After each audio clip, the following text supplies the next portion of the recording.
Hello नमस्कार दोस्तों, आपका हमारे YouTube चैनल एग्जाम हेल्प पर आरपीएससी आरएसएसबी में हार्दिक स्वागत और अभिनंदन है। साथियों, मैं हूं आपका दोस्त, आपका साथी अनंत तिवारी। आपको जैसा कि ध्यान है, हाल ही में राजस्थान पब्लिक सर्विस कमीशन यानी कि आरपीएससी द्वारा आयोजित प्रतियोगी परीक्षा सेकंड ग्रेड, उसमें मेरी 170वीं रैंक विज्ञान विषय के साथ आई है। लेकिन आज के सेशन में मैं आपका परिचय करवाना चाहूंगा महाराजा कॉलेज के मेरे साथी, जो कि मेरे सहपाठी रहे हैं और अभी वर्तमान में डॉक्टर श्री नवनीत शर्मा राज्य वन सेवा के एसीएफ यानी कि सहायक वन संरक्षक के पद पर नियुक्त है, पदस्थापित है। तो पहले तो इनको आज के कार्यक्रम में हमारे साथी बनने के लिए मैं बहुत बहुत हार्दिक अभिनंदन और स्वागत करता हूं। तो साथियों, ये जो आज का हमारा सेशन है एक बहुत ही शानदार और मजेदार होने वाला है। तो इस सेशन में हम जानेंगे कि किस प्रकार नवनीत जी मुझे पहली बार मिले और किस प्रकार इनके उस पहले दिन की मुलाकात से लेकर इनके एसीएफ बनने तक का सफर और मेरा सेकंड ग्रेड टीचर बनने तक का सफर से जुड़ा हुआ आज का ये पूरा अपना सेशन रहने वाला है। मेरी आप सबसे गुजारिश है, इस सेशन को आप शुरू से लेकर अंत तक जरूर देखें। तो नवनीत जी, आप बताएंगे कि किस प्रकार आपका राज्य वन सेवा के प्रति जो रुझान है वो बढ़ा, और एसीएफ के बारे में आप सबसे पहले हमारे दर्शकों को बताएं कि एसीएफ की पोस्ट है क्या। सबसे पहले आप सबको नमस्कार। जैसा कि आनंद जी ने बताया, मेरा नाम नवनीत शर्मा है। मैं महाराजा कॉलेज से मैंने बीएससी की, हम दोनों ने साथ में हम सहपाठी रहे हैं। एसीएफ राजस्थान वन सेवा का सर्वोच्च पद है, जिसको सहायक वन संरक्षक या असिस्टेंट कंजर्वेटर ऑफ फॉरेस्ट कहा जाता है। ये सब डिविजनल ऑफिसर की पोस्ट होती है। इसमें आपका एक टेरिटोरियल डिवीजन के अंदर एक डीएफओ के अंडर में पोस्टिंग, या फिर एक वाइल्ड लाइफ डिवीजन के अंदर किसी national park, wild life sanctuary या कंजर्वेशन रिजर्व में भी पोस्टिंग हो सकती है। और इस पद से रिलेटेड बहुत सारे काम होते हैं जो हम आगे वीडियो में डिस्कस करेंगे। तो साथियों, जैसा कि डॉक्टर श्री नवनीत शर्मा ने बताया कि एसीएफ जो वो पोस्ट है जो कि राज्य स्तर पर सर्वोच्च परीक्षा है, और सर ने यह भी बताया कि बीएससी जब इन्होंने की उसके बाद फिर उन्होंने एमएससी की। अब मैं सर के बारे में मैं बता देता हूं। जब सर ने एमएससी की तो एमएससी इन्होंने जूलॉजी से की। तो कहीं ना कहीं जंतु विज्ञान से जुड़ा हुआ इनका शुरू से इंटरेस्ट था। तो वही इंटरेस्ट, वही इनकी दृढ़ निश्चयता इनको ले गई वन सेवा में। तो साथियों, अभी वर्तमान में ट्रेनिंग के पद में आसाम में इनकी ट्रेनिंग चल रही है। बड़ी शानदार जगह है, भारत का एक खूबसूरत हिस्सा जो कि नॉर्थ ईस्ट के नाम से जाना जाता है। तो हम जानना चाहेंगे पहले आसाम के बारे में कि आपका जो ट्रेनिंग सेंटर है वो कैसा है। हमारा दर्शक बहुत उत्सुक है, तो आप ट्रेनिंग सेंटर के बारे में बताएं। राजस्थान वन सेवा या किसी भी राज्य वन सेवा में स्टेट फॉरेस्ट सर्विस की ट्रेनिंग 3 ट्रेनिंग अकेडमीज में की जाती है, जिसमें एक academy central academy for state forest service नाम है तीनों का, और एक अकेडमी असम में गुवाहाटी के पास, दूसरी देहरादून और तीसरी कोयम्बटूर में। तीनों ही बहुत ज्यादा वन विभाग के मामले में या फिर फॉरेस्ट के डाइवर्सिटी के मामले में जानी जाती हैं, काफी प्रसिद्ध हैं। और ट्रेनिंग हमारी सेंट्रल गवर्नमेंट के अंडर में की जाती है, जैसा कि नाम है central academy for state forest service. और training one of the best parts होता है during life of an state officer. और ट्रेनिंग के दौरान 2 साल की ट्रेनिंग के दौरान आपको पूरा भारत भ्रमण किया जाता है हमारे द्वारा, और सरकार द्वारा विभिन्न राज्यों में हर जगह पे फॉरेस्ट्री के कौन से एप्लीकेशन चल रहे हैं, तो विभिन्न टाइगर रिजर्व, नेशनल पार्क्स और वाइल्ड लाइफ सेंचुरीज में विजिट होते हैं। और इसके अलावा भी ऐसी जगहों पर जाने को मिलता है जो हम शायद पहले कभी सोच भी नहीं सकते थे। बहुत ज़्यादा रिच बायोडाइवर्सिटी देखने को मिलती है, और हमारा भारत सच में बहुत सुंदर है, ये जानने को मिलता है। इसके अलावा बहुत सारे एस्पेक्ट्स हैं जिसमें फॉरेस्ट मेंसुरेशन, फॉरेस्ट साइकिल और forest engineering and forest biometry, उसके बाद सिल्वीकल्चर सिस्टम, ये सब कोर पार्ट है फॉरेस्ट्री के। ये 2 साल की ट्रेनिंग के बाद हमें एक पीजी डिप्लोमा इन फॉरेस्ट्री भी मिलता है। ये पूरा पीजी डिप्लोमा का कोर्स है फॉरेस्ट्री का। तो स्टेट फॉरेस्ट सर्विस की जो ट्रेनिंग है वो भी साथ में सर ने बताया कि साथ में डिप्लोमा का कोर्स करवा देती है।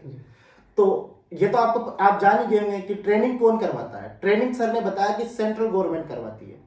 तो बहुत ही शानदार जॉब, बहुत ही प्रतिष्ठित जॉब यहाँ पर एसीएफ की होती है। अब ये एसीएफ बनते कैसे हैं इसके बारे में भी जान लेते हैं। एसीएफ बनने के लिए ACF and range forest officer का एक एग्जाम होता है जी, जिसमें एग्जाम की हम बात करते हैं तो 4 लिखित परीक्षाएं होती हैं। हाँ जी। MCQ टाइप ऑब्जेक्टिव पेपर्स होते हैं जिसमें 2 कंपलसरी पेपर्स हैं, जीके एंड इंग्लिश, 100 मार्क्स की। जी, जीके में India plus Rajasthan both GK आती है, और इसके अलावा 2 optional papers for of any science subjects, जो कि आपको सब्जेक्ट चुनना पड़ता है। हाँ, आपको हाँ जी। एक सब्जेक्ट चुनना पड़ता है। और इसमें अलग से एग्जाम इसलिए कराया जाता है क्योंकि बाकी सब सेवाओं के लिए BA या BCom BSc कोई भी किसी भी प्रकार की ग्रेजुएशन हो स्ट्रीम मायने नहीं रखती। जैसे स्टेट सर्विस, किसी RS अदर वगैरह। RS की हाँ या जी। फिर और भी किसी स्टेट सर्विस में जी। बट वन सेवा में ग्रेजुएशन साइंस में चाहिए होती है, भले ही वो इंडियन फॉरेस्ट सर्विस हो या कोई भी अदर स्टेट फॉरेस्ट सर्विस। बिल्कुल इस सही। वजह से इसका एग्जाम अलग से कंडक्ट किया जाता है। इवन इंडियन फॉरेस्ट सर्विस के अंदर भी सिविल सर्विसेज का प्री IFS के साथ ही होता है, इंडियन फॉरेस्ट सर्विस के साथ, बट मेंस अलग से किया जाता है और उसमें केवल वही एलिजिबल है जो साइंस से स्ट्रीम से ग्रेजुएट है, भले ही वो BTech हो या BSc हो या वेटरनरी डॉक्टर्स हो, कोई भी साइंस स्ट्रीम। और इसके बाद एग्जाम के बाद इंटरव्यू होता है। इंटरव्यू 75 मार्क्स का। उसके बाद एक फिजिकल होता है। फिजिकल एग्जामिनेशन में आपको 4 घंटे में 25 किलोमीटर्स कवर करने होते हैं for male candidates, for female 16 kilometres in 4 hours. और इसके अलावा जनरल आपकी हाइट, चेस्ट एंड उनके कुछ स्पेसिफिकेशंस होते हैं वो फुलफिल करने होते हैं। You have to be physically fit to be an state forest service. तो डॉक्टर श्री नवनीत शर्मा सर ने बहुत ही सीमित शब्दों में बता दिया कि ACF का जो बड़ा एग्जाम है कि 4 पेपर होते हैं, एक जीके का होता है, एक जनरल इंग्लिश का होता है, 2 पेपर आपको विषय के रूप में चुनने पड़ते हैं और उसके बाद आपका इंटरव्यू और फिजिकल। तो साथियों ये तीनों जो पड़ाव है वो सर ने बहुत ही कम उम्र में हासिल किए हैं। तो सर, क्योंकि आप सबको पता है कि हम दोनों सहपाठी है तो दोनों की उम्र हमारी एक ही है। तो अब इसके बाद हम जानते हैं 2014 की वो जुलाई जब हम दोनों एक ही कॉलेज में मिले थे, और ये दोस्ती जहां से शुरू हुई और वहां से लेकर आज आप स्क्रीन पर देख ही रहे हैं। तो वो दिन आपको याद है नवनीत जी? बिल्कुल। हम महाराजा कॉलेज में एक ही क्लास में थे। मैं आगे बैठा हुआ था, पीछे से एक आवाज़ आती है कि मैं बस अपने साथी में किसी लोगों से बात कर रहा था।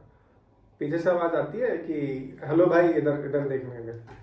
तो अनंत तिवारी की आवाज़ थी। तो फिर उन्होंने बुलाया कि आज पीछे बैठते हैं, पीछे बैठते हैं। तब से वो दोस्ती शुरू हुई और आज तक चल रही है। और उसके बाद भी आगे के सफ़र में MSc और उसके बाद भी हम लोग कंटिन्यूस टच में थे। हमने बहुत तरह तरह के एडवेंचर भी किए साथ में और इवन जब हमारी BSc कंप्लीट हुई तो उस टाइम तक मुझे कुछ आइडिया नहीं था कि मैं क्या करने वाला हूँ आगे। बट हम दोनों ही साथ में बैठ के चर्चा कर रहे थे और उन्होंने बोला कि अगर सब्जेक्ट अच्छे लगती है तो MSc करते हैं, जूलॉजी से या फिर केमिस्ट्री से। तो आनंद जी ने केमिस्ट्री चुना, मैंने जूलॉजी चुना। और वो दिशा भी एक तरह से आपके साथ वाले, देखो आपके आसपास जो जरूरी 5 लोग हैं ना, जो सबसे ज्यादा आप जिनके साथ रहते हैं उनका इन्फ्लुएंस होता है, कोर जोन। तो वो कोर जोन वाला इफेक्ट था कि मुझे लगा कि आप जूलॉजी अच्छी लगती है, बायो अच्छी लगती है, तो इसमें आगे कंटिन्यू करना सही रहेगा। उसके बाद मैंने राजस्थान विश्वविद्यालय का एंट्रेंस एग्जाम दिया मास्टर्स के लिए, जिसमें मेरा चयन हो गया और वहां से मैंने MSc जूलॉजी परसू की 2 साल। और मैं आपको बता दूं वहां पे भी भाई ने झंडे गाड़ दिए थे जब वहां पे ये राजस्थान यूथ फेस्टिवल का एक प्रोग्राम होता है घूमर के नाम से, वहां पे मिस्टर यूथ जो बनते हैं साथियों, वो भी एक बड़ी लड़ाई होती है। क्योंकि जब कोई भी आदमी जब प्रेशर्स जाता है, जो जस्ट ग्रेजुएट है और सीधा PG में जाता है, तो मिस्टर यूथ के लिए उनको पता भी नहीं था कि आज कंपटीशन भी है, और सीधा मैदान में उतर के सीधा कंपटीशन जीत के हमारे रूम पे ले आया कि भाई मैं जीत के आ गया। अरे भाई हमें तो पता ही नहीं, और सीधा माला वाला पहन के भाई आ गया। तो ऐसे कुछ चमत्कार इन्होंने शुरू से करते आए हैं। तो इसके अलावा उसकी कहानी में ऐसा भी है कि महाराजा कॉलेज के दौरान मैं डांस में काफी इन्वॉल्व था, और आनंद जी डिबेट और नुक्कड़ नाटक और स्क्रिप्ट और इन सब में भी जाते थे, काफी एक्टिव रहते थे। तो ये जो कल्चरल, उसके बाद वो कल्चरल एक्टिविटीज की तरह की वजह से हमें काफी कॉन्फिडेंस मिला। तो वही कॉन्फिडेंस था कि कभी भी स्टेज पे चढ़ जाएंगे और परफॉर्मेंस दे देंगे, हमको आता है। तो वही वो आगे भी वो इंटरव्यू में भी काम आता है, इंटरव्यू में भी काम कहीं भी जाते हैं उस चीज में काम आती है वो चीज आज तक। इस चीज के लिए महाराजा कॉलेज हम दोनों के लिए बहुत लकी रहा है। तो सर ने बताया कि सर आगे की कुर्सी पे बैठे हुए थे महाराजा कॉलेज में, मैं पीछे की लाइन में बैठा हुआ था, तो आगे आगे से पीछे लाने में मेरा ये बिल्कुल मैं फिर बैक बेंचर बन गए थे, फिर बैक बेंचर हो गया भाई। तो महाराजा कॉलेज का जो हमारा सफर था, महाराजा कॉलेज में हम दोनों ने साथ में एडमिशन लिया था जुलाई में 2014 की में। तो मैं इनको पीछे की बेंच में तो ले आया, लेकिन ये सफर जारी रहा 2017 तक, क्योंकि 2017 में हमने बीएससी जो थी वो कंप्लीट कर ली थी। महाराजा का जो खूबसूरत पूरा सफर था 3 साल का, वो बहुत ही ज्यादा मतलब इतना याद करने वाला सफर है कि अभी भी एक बार दोबारा मौका मिले तो फिर से हम एडमिशन लेने के लिए तैयार है। और महाराजा ने हमें बहुत चीजें सिखाई, वहाँ की जो एक्टिविटी थी उसने, वहाँ की राजनीति ने, तो कई सारे बिंदु ऐसे थे जो कि हमारे व्यक्तित्व को निखारने में आगे ला पाए। तो उसके बाद फिर हम दोनों अलग हो गए, इन्होंने जूलॉजी को चुना और मैंने केमिस्ट्री को चुना। तो जूलॉजी में इन्होंने फिर एमएससी के लिए राजस्थान विश्वविद्यालय में एडमिशन ले लिया, और मैंने पहले बीएड कर ली थी इसी दौरान। बीएड के बाद फिर मैंने जब मैंने एमएससी करी तो अप्लाइड केमिस्ट्री में department of pure and applied chemistry MDSU Ajmer से मैंने एमएससी की थी। और उसके बाद फिर ये जो एग्जाम लगा वो मैंने क्वालिफाई किया। इसके अलावा जो DSSS यानी कि दिल्ली सबऑर्डिनेट बोर्ड है, उसमें भी टीजीटी में मैं अभी वेटिंग में हूं। और एपीएस यानी कि आर्मी पब्लिक स्कूल, जिसका भी टीजीटी मैंने क्वालिफाई किया हुआ है, लेकिन मैंने ज्वाइन नहीं किया था वो। तो ये एक ऐसा सफर चलता रहा है। साथ में उसी वक्त में जब मैं एमएससी कर रहा था तो मैं दूसरे एग्जाम दे रहा था, जैसे CSIR नेट JRF गेट, वो मेरा ऑल इंडिया 50 रैंक के साथ क्वालिफाई था, गेट क्वालिफाइड था। इसके अलावा पीएचडी एडमिशन में मैंने IIT बॉम्बे वगैरह वहाँ भी अप्लाई किया, हो गया था। बट मुझे था कि राजस्थान विश्वविद्यालय से ही पीएचडी करनी, जिससे मैं आगे की तैयारियाँ जारी रख सकूँ।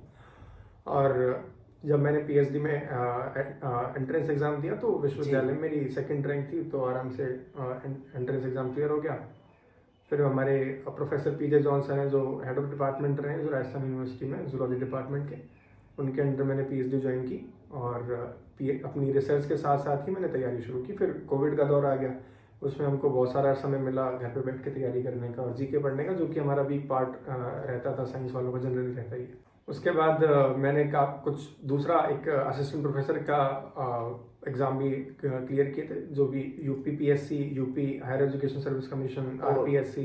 राजस्थान में भी जो असिस्टेंट प्रोफेसर का जो एग्जाम था वो भी इन्होंने क्लियर किया हुआ है, RPSC वाला भी। तो साथ में मेरी ये जर्नी चल रही थी। इसके अलावा एक और एग्जाम है जो भाई ने क्लियर किया था, वो था अपना जूलॉजिकल सर्वे ऑफ इंडिया, यानी कि SSC के द्वारा एक एग्जाम कंडक्ट होता है, फेज 9 और 10 में ऐसे। तो वो एग्जाम भी क्लियर था, जूलॉजिकल सर्वे ऑफ इंडिया में कोलकाता में डॉक्यूमेंट वेरिफिकेशन तक हो गया था। फिर जब मेरा यहाँ पे हो गया तो मैं आगे वहाँ कंटिन्यू नहीं किया, मैंने ज्वाइन नहीं किया। और इसके अलावा काफ़ी सारी और भी चीज़ें थी, जैसे ALN के इंटरव्यूज़ भी दिए थे, ALN में भी पोस्ट ऑफर हुई थी, वो ज्वाइन नहीं किया। और एक भाभा एटम में रिसर्च सेंटर में साइंटिफिक ऑफिसर की पोस्ट आती है वहाँ पे, भारत में जी। तो वो बहुत ही ज़्यादा प्रेस्टिजियस पोस्ट होती है। जब मैं MSc में था तभी मेरा रिटन क्लियर था, बट इंटरव्यू में ऑब्वियसली नहीं होना था, तो नहीं हुआ, क्योंकि वहाँ पे बहुत ज़्यादा साइंटिफिक टेम्पर चाहिए होता है, और जो लोग अच्छी खासी रिसर्च करके आए होते हैं PhD, एकदम साइंटिफिक नेचर, हाँ, कंप्लीट साइंटिस्ट ही चाहिए वहाँ पे, जिसने PhD में और आगे रिसर्च की है, पेपर्स पब्लिश किए, तो वो ज़्यादा कंपेटेबल है वहाँ के लिए। तो बेसिकली उस टाइम पे हम दोनों की जर्नीज अलग थी, पर फिर भी हम साथ में कॉन्स्टेंटली टच में थे और साथ में रहते। तो आपकी जो अभी वर्तमान की जो सेवा चल रही है, वर्तमान की जो सर्विस चल रही है, ये बड़ी एडवेंचरस लाइफ होगी। तो इसमें जैसे कई सारे टाइगर रिजर्व्स और कई सारे पूरे भारत में आपको घुमाया जाता है, जो कि जूलॉजिकल पार्ट हो या बायोलॉजिकल बॉटनिकल पार्ट हो। तो पूरी ये जो एक उत्सुकता वाली जो जिंदगी है, क्योंकि सभी जानते हैं, मैं भी बहुत उत्सुक हूँ ऐसी जिंदगी जीने के लिए, देखने के लिए, उसको महसूस करने के लिए। तो जाहिर सी बात है, क्योंकि भारत प्रकृति का देश है, भारत का हर एक आम आदमी प्रकृति से प्यार करता है, उससे जुड़ाव रखता है, क्योंकि भारत जो है कृषि प्रधान देश है, शुरू से खेती से जुड़ा हो रहा है, तो प्रकृति कहीं ना कहीं भारत को स्पर्श करती है। तो ये जो जॉब है, ये जो जॉब आपका कर्तव्य है, जॉब शब्द के नाम है, शायद इसके लिए एक बहुत छोटा होगा, क्योंकि एक कर्तव्य के रूप में आपको मिला है, गॉड गिफ्टेड जिसे कह सकते हैं, क्योंकि किस्मत वालों को मिलती है, जो कि प्रकृति से सीधा आपका लगाव हो तो है। तो प्रकृति के रक्षक मेरा दोस्त, मैं आपसे जानना चाहूंगा इस जॉब का वो एडवेंचरस लाइफ बताइए कि किस प्रकार इसमें कितना मजा है। इस वीडियो में मैं कुछ क्लिप्स ऐड कर दूंगा जिसमें हमारे ट्रेनिंग के कुछ पार्ट्स और मोमेंट्स होंगे, वो मैं शेयर कर दूंगा। इसके अलावा मैं आपको बताना चाहूँगा कुछ ऐसे एक्सपीरियंसेस रहे हैं जो जनरली एक normal person, as a normal person मैं सोच भी नहीं सकता था कि ऐसी चीज़ें भी देखने को मिलेंगी। हमने बिल्कुल ऐसा ही नहीं है कि जंगलों में गए, हमने सिटीज़ भी एक्सप्लोर किए हैं, वहाँ पे कुछ रिसर्च इंस्टीट्यूट्स होते हैं, वहाँ पे भी गए हैं।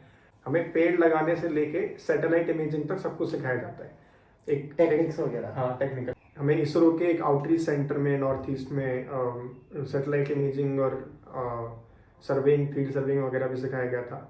इसके अलावा लॉ के भी काफ़ी पार्ट्स हमें सिखाए जाते हैं, इवन पब्लिक प्रोसिक्यूटर्स हैं, उनसे इंटरेक्ट करने को मिलता है। हर तरह के गवर्नमेंट ऑफिशियल्स हमें एडवाइस देते हैं और फ्यूचर प्लानिंग बताते हैं कि कैसे हम प्रकृति के संरक्षण में अपना योगदान दे सकते हैं। हमने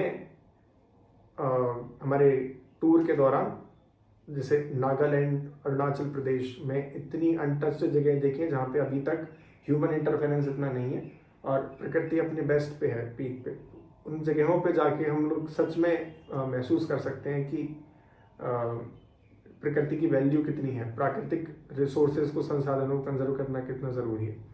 सेम टाइम पे हमारी ट्रेनिंग के टूर के टाइम पे ऐसा होता था कि हम एक दिन तो बिल्कुल नो नेटवर्क जोन में रात भर ट्रैक कर रहे हैं, जंगल के किसी फॉरेस्ट हाउस में सोए हुए हैं। अच्छा, रात भर आप जा रहे हैं? हाँ, कोई नेटवर्क नहीं है? कोई नेटवर्क नहीं है। कभी कभी तो घर पे भी बात नहीं हो पाती थी, तो उनको भी थोड़ा हो जाती थी। बाकी और उसके बाद नेक्स्ट डे हम पहुंच गए बिल्कुल मेन सिटी में, जैसे कोलकाता या दिल्ली ऐसे किसी बड़ी सिटी में पहुंच गए। तो कॉन्ट्रास्ट चल रहा है लाइफ में कंटिन्यूस, एक तो मेन जंगल सिटी और एक्सप्लोर करने को भी काफ़ी कुछ रहता है। आप टूर में से जिस टाइम पे हम ऑफिशियल हमारा जो टूर प्रोग्राम होता है वो कंप्लीट कर लेते हैं, उसके बाद में हम खुद के बेसिस पर भी एक्सप्लोर कर सकते हैं। तो हम सिटीज़ में और आसपास के एरियाज में घूमते थे। इवन अगर हम किसी आउटसाइड एरिया जैसे आउटस्कर्ट्स में रुके हुए हैं तो हमारी कोशिश यही रहती थी कि हम आसपास के गांव में जाएं, वहाँ के कल्चर को जाने, लोगों से मिले। तो नॉर्थ ईस्ट में जैसे कहीं हम गए थे, वहाँ कोई कल्चरल प्रोग्राम चल रहा था, वहाँ का लोकल डांसेस वगैरह देखने को मिले, तो काफ़ी अद्भुत अनुभव था हमारे लिए।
भाई ने जो वो सारे स्थान बताया, मैं उनके लिए कहना चाहूंगा, छुपा हुआ खूबसूरत भारत। बिल्कुल वो भारत जो कि अभी तक पर्यटन की दृष्टि से भी छुपा हुआ है। यानी कि वहां पे अपन होते क्या है कि भारत के लोग, जो भारत की जो मेंटेलिटी है मोस्ट अधिकतर लोगों की, वो है कि जो फेमस जो स्थान है, जैसे कश्मीर या फिर गोवा ले लीजिए या फिर मुंबई ले लीजिए, यानी कि जो फेमस जो जगह है वहां पर ही जाना, लेह लद्दाख मनाली, उसको ज्यादा महत्वता दी जाती है। हालांकि वो कोई बुरे नहीं है, लेकिन ये जो अनछू है और खूबसूरत प्राकृतिक वातावरण जो है, ये देखने को मिलता है आपको राज्य वन सेवा में। ये बिल्कुल सौभाग्य की बात है। इसके लिए तो बहुत किस्मत भी रोल प्ले करती है आपके सफर में। ऑब्वियसली लाइक कहीं भी सिलेक्शन हमारा खुद का नहीं होता। जैसे मैंने बताया कि मेरा मन किया कि हाँ मैं जूलॉजी में आगे कंटिन्यू करता हूँ, तो उसमें भाई का भी हाथ था। ऐसे अपनी फैमिली, फ्रेंड्स और आप किस कंडीशंस में हो, उसके बाद हमारे सीनियर्स हैं उनसे भी काफ़ी गाइडेंस मिलती रही। सही उनने भी काफ़ी बताया कि भाई ऐसे पढ़ना है, ये करना है, इन तो सारी चीज़ों से। ये तो थी एक अलग बात। अब मैं दो बातें बताता हूँ। भाई को दो चीजों में बड़ा इंटरेस्ट है, एक डांस, दूसरा जिम। हाँ बिल्कुल, जिम अभी शुरू किया, बाकी शुरू में इतना नहीं था। पहले महाराजा कॉलेज से डांस का काफ़ी शौक था, डांस ही करते थे। कभी कभी तो दिन में 8-8 9-9 घंटे डांस करते थे, रात रात भर। अब आप समझ रहे होंगे, कॉलेज लड़का पढ़ाई में भी होशियार है, लड़का डांस भी करता है और लड़का जिम भी करता है। इसके अलावा मुझे बहुत अलग डाइवर्स चीज़ें करने का शौक है, और मैं कुछ किताबें पढ़ना, नोवेल्स अभी नया शुरू किया है, जो ट्रेनिंग में टाइम मिल जाता है इन चीज़ों का भी। वहाँ पे हमारी अच्छी सी लाइब्रेरी है, वहाँ पे हर तरह की नोवेल्स वगैरह भी अवेलेबल हैं, तो फ्री टाइम में हाँ, वो तो पढ़ने में तो अच्छे हो ही जाएंगे आप। जी। तो वो तो शौक पहले था आपका।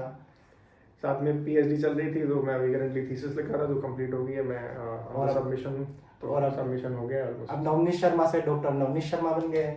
तो ये था साथियों आज का हमारा सेशन।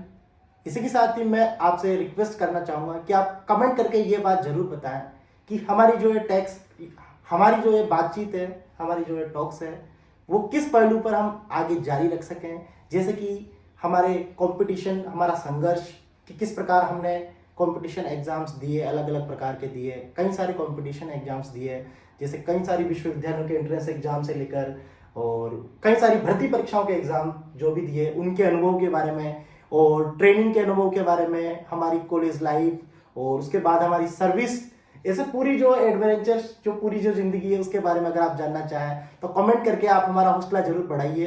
तो साथियों ये था आपका हमारा सेशन। आपको देखने के लिए बहुत बहुत धन्यवाद, आपका बहुत बहुत आभार।